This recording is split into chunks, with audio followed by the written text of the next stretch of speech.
Estamos de volta com o TV O Esporte e agora vamos de NFL, porque esta rodada foi bem agitada. O New Orleans Saints conseguiu a sua 7ª vitória seguida em cima do até então invicto Los Angeles Rams, com um placar de 45-35. Já o New England Patriots decidiu no último quarto e venceu o Green Bay Packers por 31-17. O Kansas City Chiefs fez 37-21 contra o Cleveland Browns e chegam à 8ª vitória na temporada. No duelo de californianos, o San Francisco 49ers se deu bem e massacrou o rival Oakland Raiders por 34-3.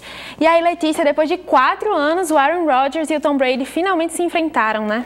Pois é, esses dois que são vistos como os melhores quarterbacks da liga, né, só se encontram de 4 em 4 anos porque os times jogam em conferências diferentes, né? Então a NFL tem esse sistema de revezamento.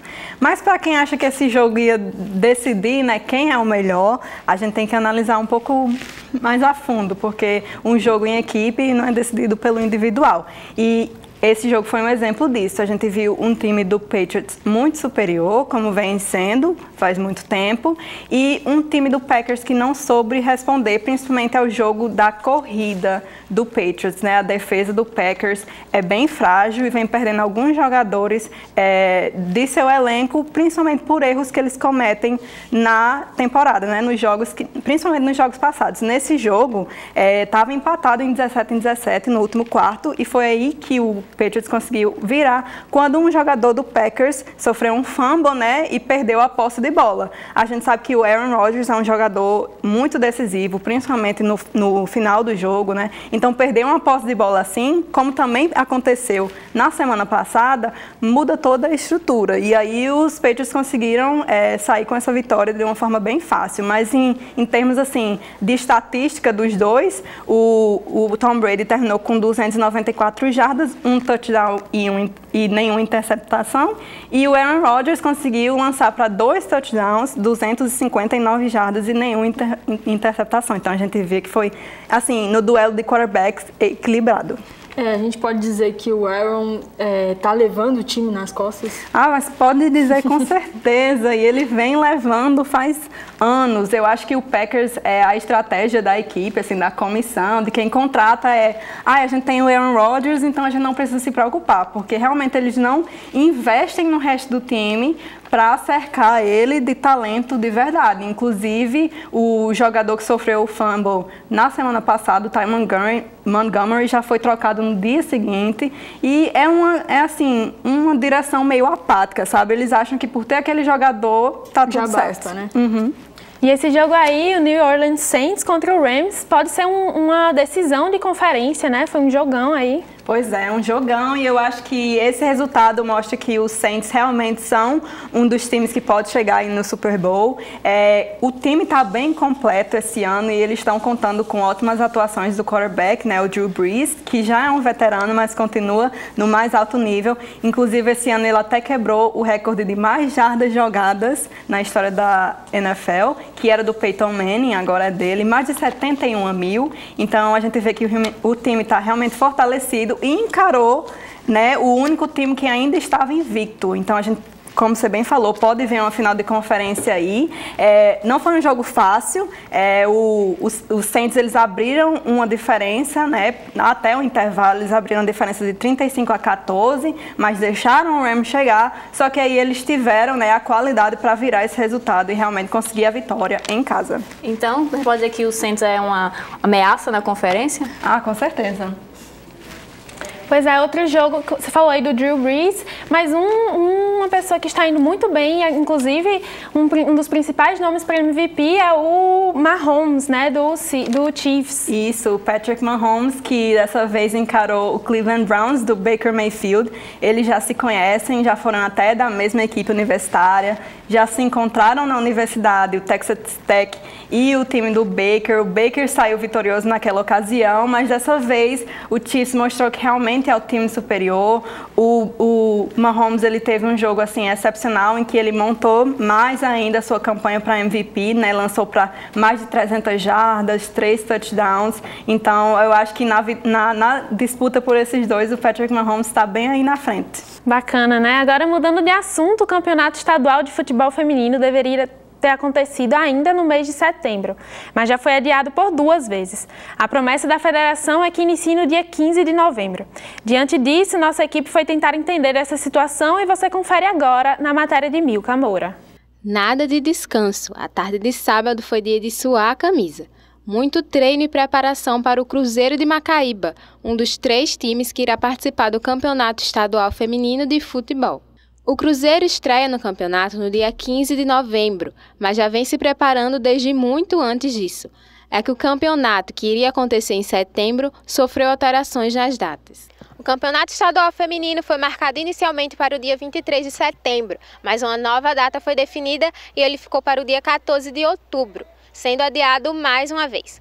No último dia 31, a federação se reuniu e definiu uma nova data para o campeonato, próximo dia 15 desse mês. E por aqui, as meninas seguem na preparação. Em entrevista, o presidente da Federação Norte Rio Grandense de Futebol, José Vanildo, contou que os 2 adiamentos da competição se deram em função da disponibilidade dos times participantes. Nós temos o calendário e as dificuldades dos próprios clubes. Eles tinham dificuldade de estádio, não há o apoio de outras entidades no sentido de compor e quebrar ainda essa barreira do futebol feminino. É uma luta muito grande, mas que a federação vem insistindo nessa prática. Não é a federação que muda a data, é a possibilidade dos clubes. Se houver a necessidade do apelo dele, mudaremos tantas quantas vezes forem necessárias, desde que isso atenda o apelo dos filiados. A federação quer adequar essa possibilidade do clube à possibilidade de fazer o campeonato. O time do Cruzeiro participou do estadual no ano passado e ficou em 2º lugar. O treinador Bernardes Filho conta que a espera pela definição de uma data dificultou a preparação do time. A preparação ela teve altos e baixos, haja vista que nós tivemos vários adiamentos da competição. O que nos salvou, vamos dizer, entre aspas, esse ano, para manter essa motivação delas, foi a Copa do Nordeste, que houve agora no mês de julho, e nós participamos.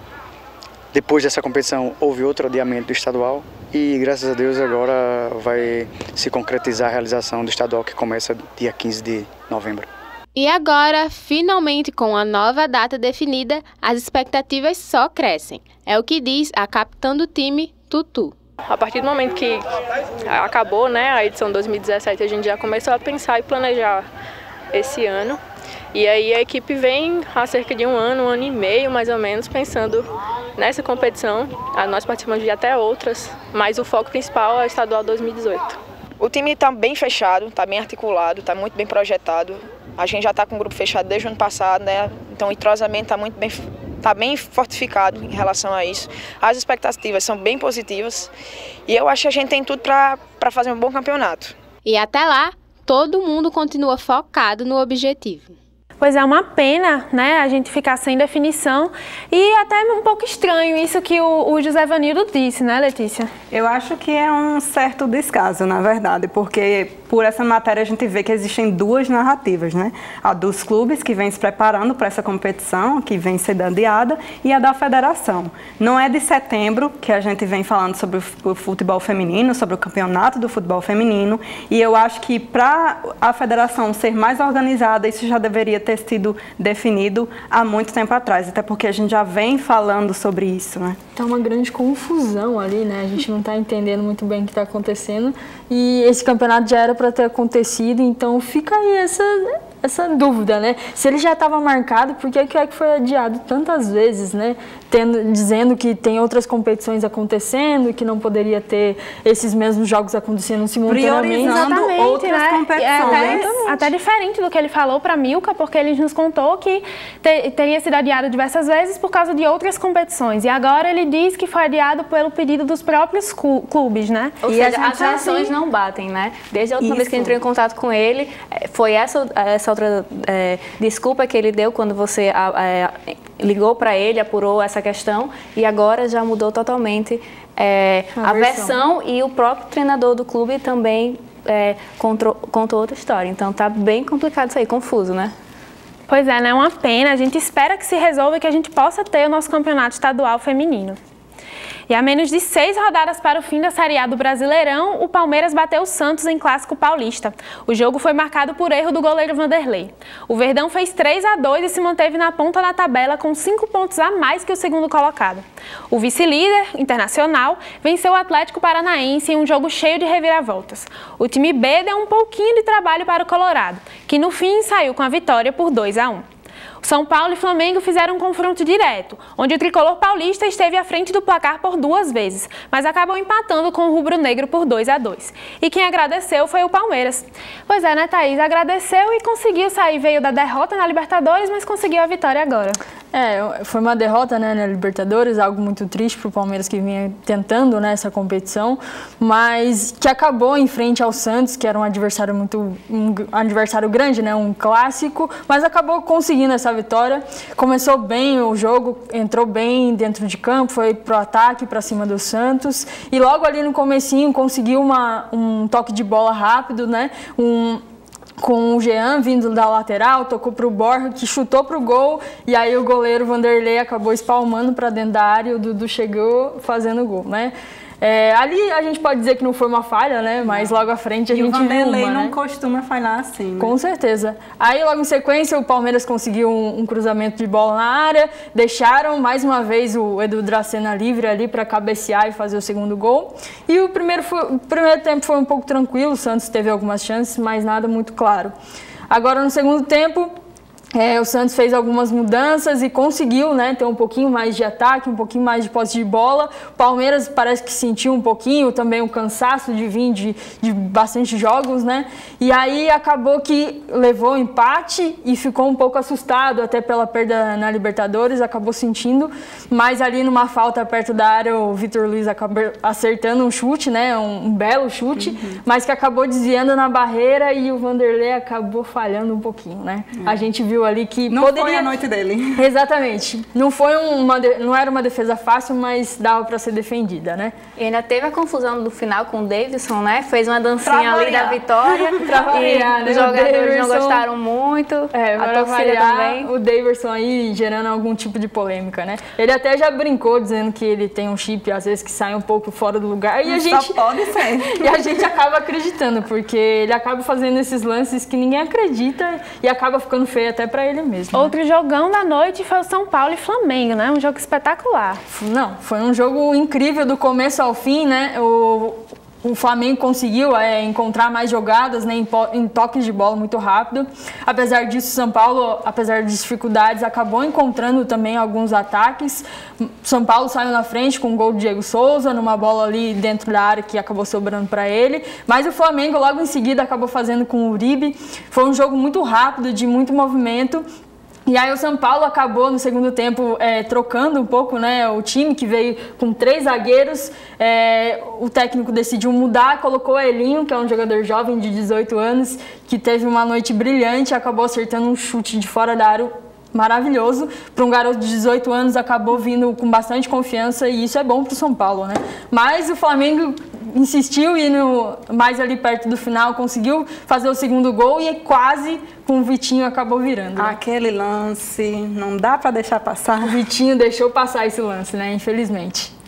Infelizmente, nosso tempo é curto e o TV Esporte vai ficando por aqui. Quero agradecer aos nossos comentaristas. Obrigada, meninas. Obrigada, Letícia. Obrigado, pessoal de casa. Obrigada, Lê. Até semana que vem. Obrigada, pessoal. Obrigado, pessoal de casa. E vocês sigam as nossas redes sociais, TV URN no YouTube, TV O Esporte RN no Facebook, TV O Esporte no Instagram. Tchau e até a próxima semana.